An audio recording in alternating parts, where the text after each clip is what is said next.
This is a 1992 Ford Bronco, and I am not Doug DeMuro. This is the Plays with Cars YouTube channel, and we've got a little bit of a rebuttal video for Doug. Now, I love Doug. I've been watching his reviews forever, reading him forever. He does awesome stuff. A little bit off with some of the older cars, so we're going to help him out. I've borrowed this here Bronco from myself because I own this one. It's our project truck. If you've watched any of our other videos, you could see us doing all sorts of fun stuff. Probably click the description for some links. But anyways, we're going to show you some of what's different between this Bronco and the Bronco that Doug reviewed. So this is a 1992. It's the first year of the last generation. Doug reviewed a 96, which was the last year of the last generation. Outside, other than obviously paint color, they are pretty much identical. However, kind of wanted to go over a few things. First of all, Doug got really obsessed with wheels, and he counted the circles on his, and I believe he said there were 44. Well, Doug, those wheels were aftermarket, buddy. And if you're going to count circles, these babies have 76. Go ahead, I'll let you count them. But the reason why people run aftermarket wheels like this on Broncos and other full-size Fords is actually this little thing right here. This is called a hub lock. Now, factory Fords either didn't have locking hubs or they had a vacuum actuated one that was really problematic. These are manual hubs from Warn, and you turn them like that to lock the hub. That way this wheel is locked to the differential when you go off-roading. If you'll notice, if you go back to Doug's video, the wheels he has have center caps in the back that have a fake center cap that looks like a fake one of these in the back to match the front. That's why people run aftermarket wheels like this with the great big center bore. The factory wheels don't have that provision. Now, moving along past the truck here, we get to the back, and Doug talked about how the body is all a unibody style and that this back comes off and it's kind of an operation. I'll give it to him. It is kind of an operation. However, it is actually designed to come off. One person can do it if you're big enough, but generally two is better. But it comes off actually pretty easily. 92 is where it got hard because they actually integrated seat belts inside for the rear seat passengers. The earlier model Broncos didn't have that, and these popped off way, way easier. They were also lighter because they didn't have wiring in them for the overhead light and the third brake light. Moving around back, Doug was talking about the bumper on his and how it just kind of stopped. One thing I want to point out is the bumper on Doug's is an aftermarket unit that's fairly bog standard. They've made that bumper for probably 40 or 50 years, if not more, and they tack it onto all sorts of pickup trucks of all sorts of sizes and whatnot. This is an actual factory bumper for a Bronco. Now, to be fair, it's still the same thing. It still just kind of randomly starts in the middle of nowhere in space instead of being tucked up here with the body or having, an extension piece or something like that. However, I want to show the gap is a lot tighter. You can't put your finger in there. That is how it's supposed to be. And you'll notice that it's a lot more integrated design-wise with the truck. It's got this kind of plastic topper thing on it, and then the lines and stuff on it. And then it integrates well with the hitch that's part of the factory option. You can see as a cohesive whole, that back is a lot better than the aftermarket unit on Doug's. Now, mine does have aftermarket running boards. Those are not factory at all. Doug had talked about his had a big spare tire carrier and all the stuff you had to do to get it open and out. That spare tire carrier was a later addition. Older Broncos like this one still had the power window in the back, as you can see, fully functional, and the same latch inside to get in.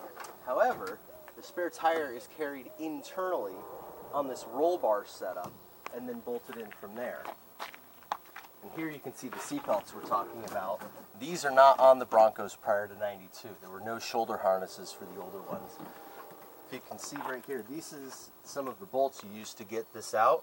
They went to this security Torx key, so it's got this little dimple in the middle, and it's a Torx. Older Broncos literally just had a hex bolt.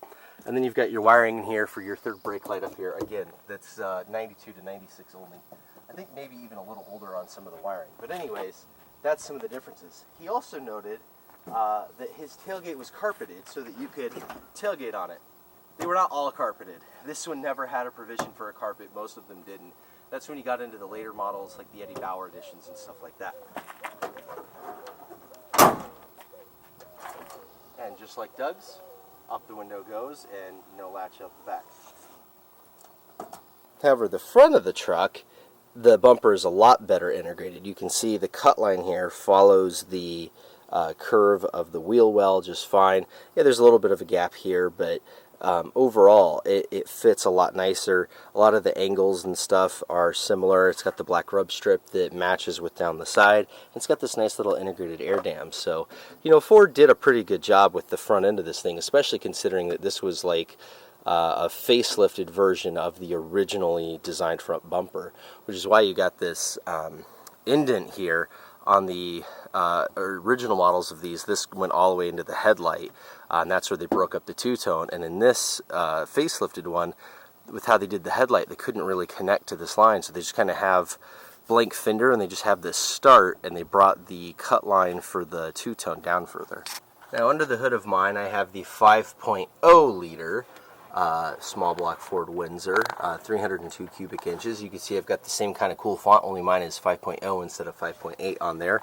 Like Doug said, they're about the same power, they're about the same torque, they're about the same fuel economy. There's not a whole lot of difference when they're stock.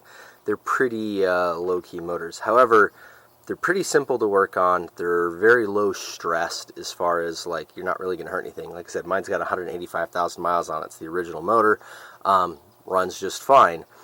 He did miss a couple of quirks under the hood I want to show you. Obviously, he did get the really tacked on lazily hood light, which I will totally give him but what he missed was, under here is actually the jack and the other stuff for doing the tire change.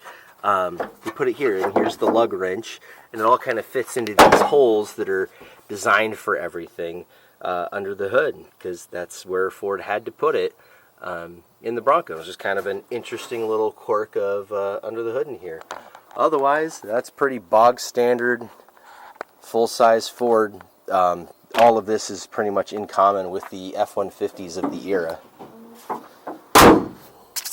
Moving inside my 185,000 mile Bronco, we get to the big key difference. Doug talked about how the Bronco didn't have a center console, it just kind of had this weird hump in the middle. Kind of wasn't sure what was going on. The reason is this: Broncos that were four-wheel drive could come with this, which is a manual gearbox for the low-range transfer case. What that means is this is a real SUV, okay? It's a real 4x4. It's body on frame. This transfer case is a completely mechanical unit divorced from the transmission on the end that can go into four-wheel drive and four-low. So right now we're in two-wheel drive. What you do is you pull it back to put it into four. Once it's in four-wheel drive, there's a little light here in the dash that lights up for 4x4, because you see we don't have the buttons. And then to put it into four-low, you'd push down into neutral, and then you'd have to kind of pull it back and stuff like that and get it into four-low. Once you're in four-low, it's literally a low-range granny gear, and you can go four-wheeling, off-roading, rock crawling at really low speeds using all of the engine torque. We'll put that back into two here.